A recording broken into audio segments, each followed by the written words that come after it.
ఇదే మాసంలో జూలై 21న కామికా ఏకాదశి కూడా ప్రారంభమవుతుంది. ఈ రోజున శ్రావణ మాసం కృష్ణపక్షంలో కామికా ఏకాదశి ఉపవాసాన్ని కూడా భక్తులందరూ ఉండాలి.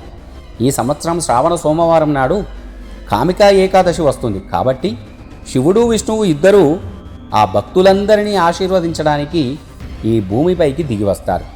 ఈ కామికా ఏకాదశి రోజున భక్తులు ఎవరైతే ఉపవాసం ఉండి హరిహరులను పూజిస్తారో వారి కోరికలన్నీ కూడా, వారు చేస్తున్న పనులన్నీ కూడా నెరవేర్చే విధంగా ఆ దేవదేవులిద్దరూ కూడా ఆశీర్వాదాలను కురిపిస్తారు. ఈ ఏకాదశి ఫలం ద్వారా అన్ని రుగ్మతులు జయించబడతాయి. శ్రావణ మాసం కృష్ణ ఏకాదశి జూలై 20వ తేదీ 2025 ఆదివారం మధ్యాహ్నం 12:13 మొదలై శ్రావణ కృష్ణ ఏకాదశి 21 జూలై 2025 సోమవారం ఉదయం 9:38 ముగుస్తుంది. ఆ రోజున పూజకు ముహూర్త సమయం ఎప్పుడంటే ఉదయం 9:02 నుంచి 10:45 వరకు ఆ పూజా సమయంగా కూడా మనకు చెప్పడం జరిగింది. అలాగే ఆ వ్రత పురాణానికి కూడా జూలై 22వ తేదీ ఉదయం 5:37 నుంచి ఉదయం 7:05 వరకు చేయొచ్చని కూడా ఇక్కడ మనకు సూచించబడింది.